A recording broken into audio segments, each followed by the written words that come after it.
Picture this scene, if you will.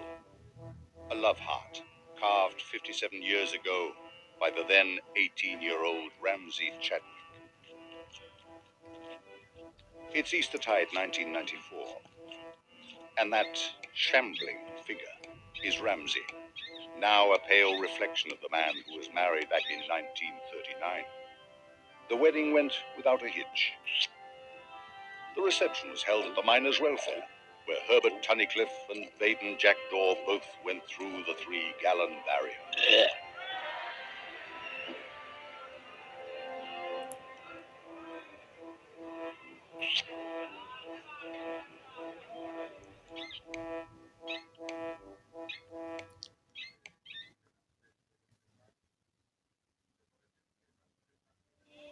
We now enter the Chadwick home. She kept it like a palace, didn't she, Ramsay? She kept this place like a little palace. What about the honeymoon, Ramsay? Aye, the honeymoon. We didn't get out of bed for a fortnight, except that is for a paddle and a plate of whelks. She wrecked it with the whelks that turned me into a Skegness donkey. All hoofs and cucumber.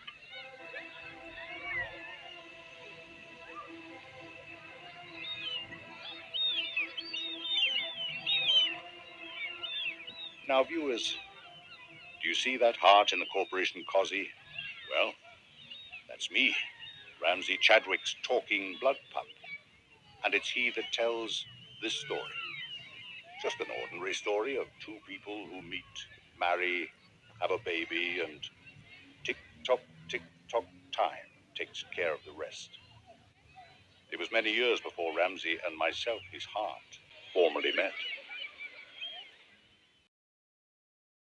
Aye, I didn't pay much heed to you back then. Fancy that. A man of those years not thinking about his own heart. Well, Ramsay, the matrimonial bliss was crudely short-lived. The violent hammerings of old Harold history saw to that. Aye, Tatley rifles marched from Swillington Barracks in 1939. Safe from the call of nature, we didn't stop marching until VE Day.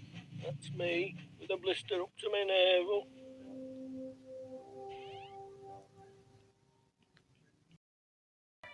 Oh, Violet, dear, it's me, Ramsay Chadwick, returning at last from the great world conflict. What are you going to call your little boy, Mr. Chadwick?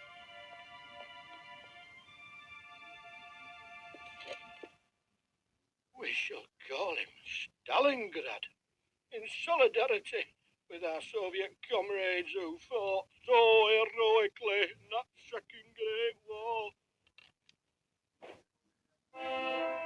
For the Chadwicks, the years rolled by in a blissfully ordinary coal pit sort of way. Blissful, that is, until Violet one day in 1959 accused Ramsay of being heartless.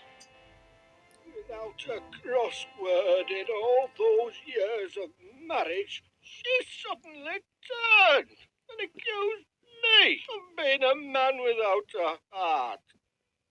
Me, Ramsay Chadwick, heartless? It must have been on account of my having nailed our Stalingrad to the coalhouse door for Whitsuntide. He'd been caught wearing Mrs. Cobweb's underwear, and his pitiful wailing at the strongest man calling me a heartless bastard. Was that the beginning of your search for me, your own Tigger? Well, being without proper education, I never really pondered upon my organs as being the seats to my various passions. As far as I was concerned, souls were for firmly stitching to the bottom of boots. All that immortality stuff were for swats and Catholics. At the time, I didn't know me head from me head. Go on. Reflect further. Well, to be honest, Stalingrad turned out to be a great disappointment to me. Violet loved Stalingrad and never forgave me for that. Last time I heard of him, he was living with a member of parliament in Chelsea. Calls himself Bunty and wears frocks. Imagine that, Bunty Chadwick. Too busy to come and see his own mother, even when he knew she had the lung diagnosed. I phoned to call him an ungrateful pervert, and he called me heartless. And that name sticks like a teasel in my throat. When Violet departed her mortal coil, I sat beside her box and thought. I thought as much as an uneducated man like me can think. What's it all about, Ramsay? I tried to picture this apparently empty void in my chest.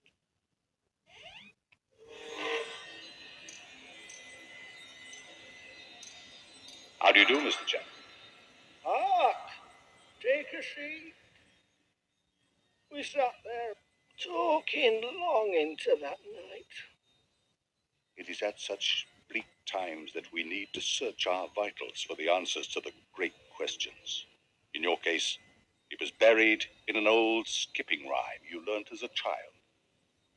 The mind is in the brain, the ire is in the gore, blood is in the body, hope is in the soul, the mind is in the spirit, the heart is in the mind, understanding is in the heart.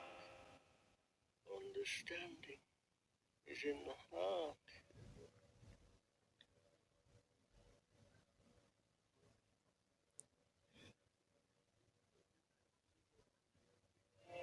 Midnight, 27th of March, 1994. Ramsay Chadwick's penultimate breath. Remember, Ramsay, understanding is in the heart.